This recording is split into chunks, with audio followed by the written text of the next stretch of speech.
Ketemu lagi di channel Dibacain bersama aku, Mas Gondrong, yang akan nemenin kamu, baik kamu yang sedang bersiap menuju kasur atau yang sudah ada di atas kasur menjelang mau tidur, atau mungkin kamu yang masih jauh dari kasur karena masih harus lembur.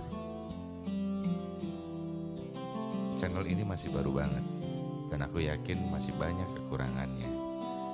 Jadi aku berharap kamu bisa kasih masukan di kolom komentar tentang apa-apa yang kurang. Karena harapanku channel ini bisa jadi solusi buat kamu yang dulu waktu kecil suka dibacain cerita sebelum tidur sama orang tuamu.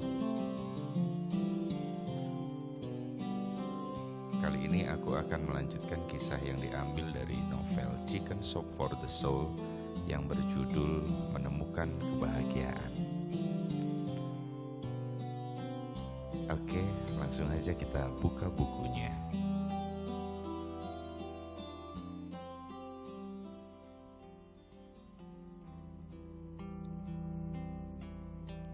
Kisah yang ketiga berjudul Menemukan Kegembiraanku. Aku harus mengakui sesuatu. Aku selalu kehilangan sesuatu setiap saat. Kamu pasti kenal jenis orang seperti aku. Aku adalah perempuan yang mengemudikan mobilnya keluar dari tempat parkir restoran dengan bungkusan makanan bertengger di atas mobil. Seseorang yang membiarkan jendela terbuka di saat hujan badai. Seseorang yang membutuhkan 3 set kunci duplikat yang disembunyikan di bebatuan dan semak di seluruh propertinya. Sampai saat ini aku tidak tahu lagi berapa set kunci yang telah kuhilangkan. Aku menyalahkannya pada kenyataan bahwa aku adalah ibu dari 6 anak. Atau berpura-pura stres akibat homeschooling lah yang membuatku pikun. Selain itu, aku memiliki tambahan tanggung jawab sebagai istri pendeta. Semua itu alasan yang bagus, bukan? Tapi yang sebenarnya adalah aku sudah seperti ini jauh sebelum aku menikah, memulai keluarga, memasuki pelayanan, atau mengajar pelajaran pertama di rumah. Jika bertemu denganku di jalan, kau tidak akan pernah menduga bahwa pikiranku berantakan. Aku pandai meniru orang dengan kompeten. Tetapi kemungkinan besar sebenarnya aku berdiri di sana, menggaruk kepala sambil bertanya kepada diri sendiri, apa sih yang kulakukan? Kau mengerti kan apa yang kumaksud? Bahkan urutan pikiranku bisa hilang. Orang-orang seperti aku membutuhkan sebuah strategi untuk menghadapi kepikunan. Dan aku telah menyusun strategi yang menurutku sangat bagus. Strategi itu sangat sederhana. Aku tidak pernah panik ketika ada sesuatu yang hilang, dan aku tidak pernah mencarinya.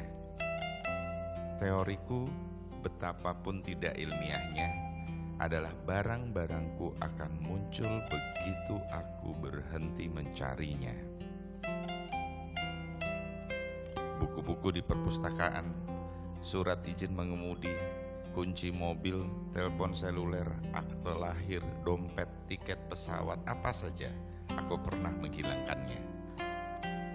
Aku juga telah menemukan benda-benda itu, karena pada akhirnya mereka akan muncul kembali. Memang, terkadang diperlukan sampai 3 tahun. Tetapi bagaimanapun, aku akan menemukan barang-barang yang telah kuanggap hilang setiap kali, tanpa pernah gagal. Teoriku sangat ampuh, seperti mantra. Sampai suatu hari ketika teoriku tidak ampuh lagi, itu adalah hari ketika aku kehilangan sesuatu dan tidak bisa menemukannya lagi. Aku kehilangan kegembiraanku.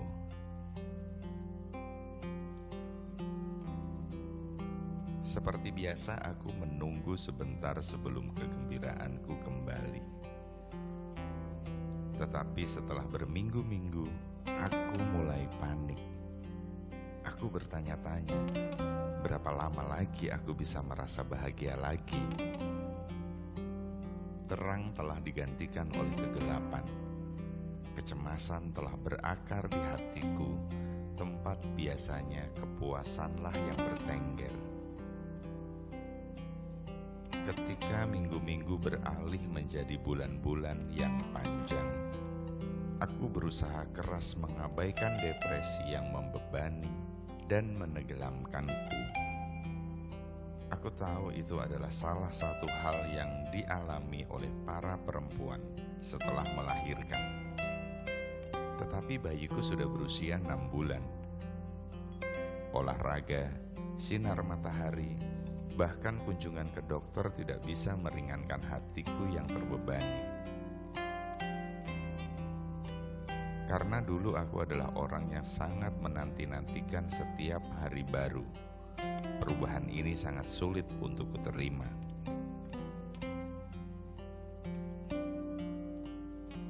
Aku berusaha bertahan sampai kabut terangkat dan beban mereda. Bagaimanapun, setiap orang sesekali mengalami hari yang buruk kan. Sementara itu, aku menghabiskan banyak waktu untuk duduk di lantai kamar mandi, bersandar ke bak rendam dan menangis sementara air mengalir. Aku harus melakukan sesuatu. Jadi, aku melakukan satu hal yang belum pernah kulakukan sebelumnya, dan aku pergi mencari apa yang telah hilang. Aku memulai dengan memejamkan mata dan berdoa, memohon kegembiraan. Baru pada saat itulah aku mulai melihat tempat kegembiraanku bersembunyi. Awalnya aku melihatnya di halaman-halaman Alkitab. Kemudian aku menemukannya di kursi ayun bersama bayiku di pangkuan. Dan terlebih lagi ketika aku merasakan rangkulan lengan anak balitaku di leherku. Kemudian kabut mulai terangkat. Setelah itu, ketika aku belajar untuk menjawab tidak, awan menyingkir dan matahari muncul. Aku menyadari bahwa anak-anakku yang lebih besar tidak harus mengikuti kegiatan olahraga yang terorganisir jika itu berarti menambah stres. Anakku yang berusia 7 tahun bisa belajar bahasa Spanyol di SMP dan bukan di kelas 1 SD. Rumah tidak harus sempurna bersihnya. Aku bisa melepaskan hal-hal yang lebih kecil untuk mendapatkan hal-hal yang jauh lebih besar. Sedikit demi sedikit, kegembiraanku kembali. Kegembiraan, kepuasan, damai, dan hati yang bersyukur. Tentu saja aku masih kehilangan barang-barang. Baru kemarin aku kehilangan resep dokter dalam perjalanan ke apotik, obat anjing, dan catatan cek. Aku masih menggunakan teori lamaku dan berkata dengan mengangkat bahu, pada akhirnya barang-barang itu akan muncul kembali. Tetapi aku juga menggunakan teori baruku. Aku mencari dengan mata terpejam dan tangan terkatup dalam doa. Karena jika itu adalah sesuatu yang sungguh-sungguh kuperlukan, aku tahu Tuhan akan mendatangkannya kembali kepadaku.